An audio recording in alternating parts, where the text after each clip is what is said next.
Welcome to Real Estate Analytics 101.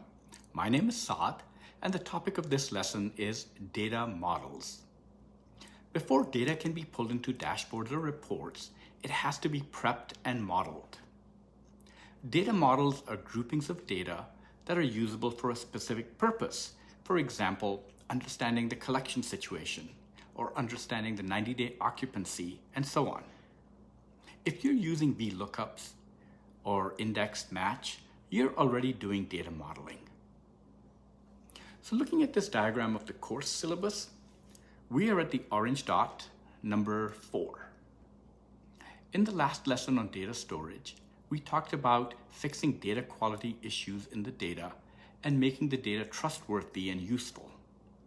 So before you can pull stored data into dashboards and analytical spreadsheets, you have to process and prep it. If there's one takeaway from this lesson, it is to not start building your data visualization by directly connecting to the source data. First, design the data model so that you have only the columns required for the analysis, and the numeric columns, such as dollar amounts and unit counts, etc., are aggregated at the right level.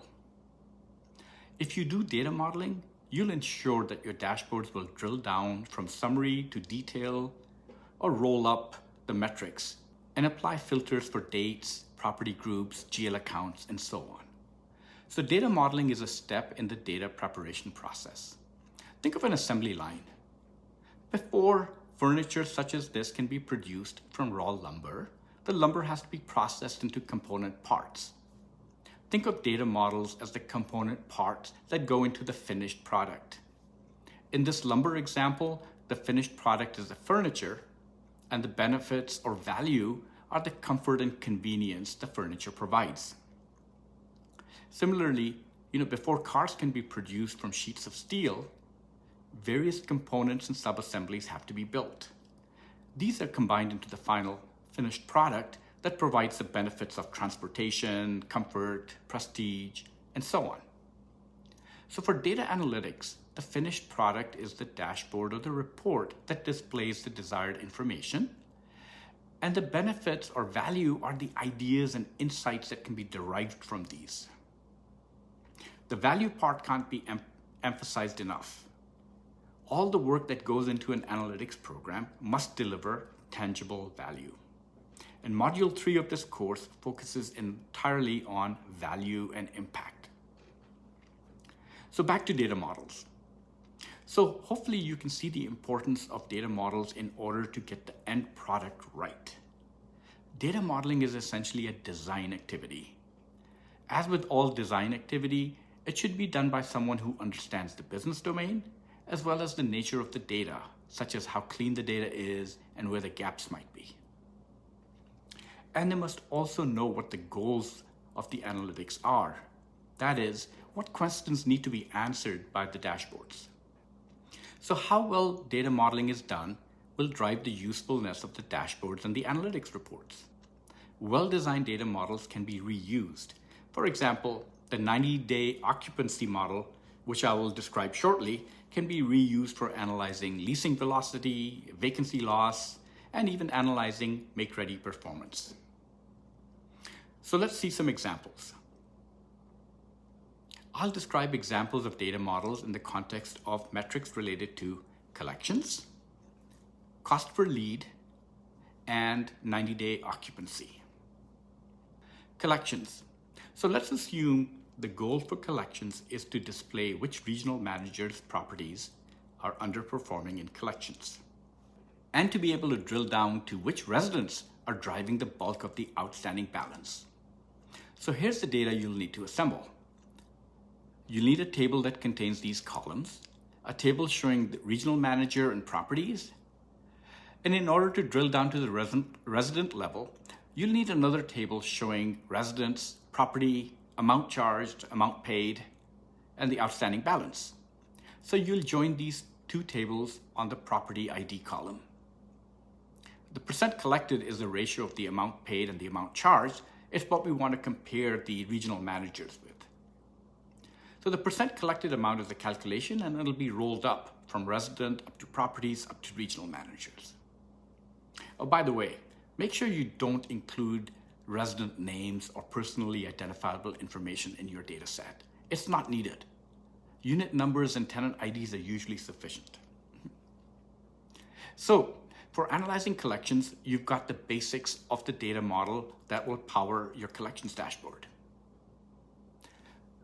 There's more to pay attention to. For example, dates. So charge dates and payment receipt dates. These add another level of complexity that the data model should be designed to handle.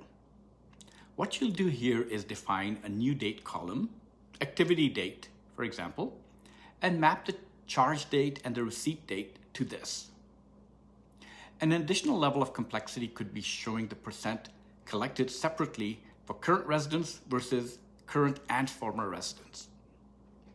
In the world of Excel, you probably have a standalone workbook for analyzing collections in this way. The design part in data modeling is figuring out how to join these data sets so that the metrics can be calculated accurately. Metrics such as total outstanding balance or percent collected are examples. So how to make sure data can be filtered on specific columns such as regional manager, property, charge type, and so on without double counting or miscalculating the amounts. For the next example, let's look at cost per lead. Suppose the goal is to be able to show how many leads were generated from each channel, such as advertisements on Zillow, apartments.com, Craigslist, and so on, and how much was spent on average to acquire each lead. Leads typically have to come from the CRM system, and cost comes from your general ledger. So hopefully payments to Zillow and apartments.com, etc., can be easily identified from the vendor column in a GL transaction. If your company is not recording this information, you'll have a very hard time doing this analysis. So there are two data sets that you'll have to pull into your data model. Now, how are you going to join them? So one join column is the channel. Most likely, the way channel is captured by the leasing team in the CRM is not the same as how accounting is entering them in the GL. This can easily be solved by adding a translation column that standardizes it. For example, Zillow, Zillow.com, Zillow Group can all be mapped into what will be displayed on the dashboard. The data modeling isn't complete yet. You have to figure out time periods and dates. So there's a lead capture date, and then there's a GL transaction date. And there can be a lag between when you spend the money on ads and when the leads are actually captured. So the cost per lead calculation will have to allow for a difference in the date range for calculating the total spent and the date range for counting the leads captured. This is not so simple to do in Excel, but in a tool like Power BI or Tableau, this lag can be implemented with a parameter. And what about 90-day occupancy? In order to project your occupancy 90 days out, you need to assemble several data sets. The basic concept is that you need to forecast the demand for units and the supply or availability of units. I chose this because it highlights the need for modeling your date columns correctly. Forecasting the unit availability is usually simpler. You pull the lease's ending data and the notices to vacate in one place, and you see how many units are going to become available. So you can append both data sets into one. In SQL, we call this appending a union. However, the lease ending date and the move out date are two separate columns. So you'll need to come up with a units available number based on a third date column that maps these two dates together. Add the make ready days to the move out date for an even more realistic timing of the supply. So now looking at the demand, it's more complicated. Let's start with the number of leads. So hopefully your company is recording the desired move-in date and the unit type for each lead. That is, when a call comes in or when there's a web or text inquiry, the prospects are being asked to provide the unit type and the desired move-in date. This is crucial for the success of such analysis.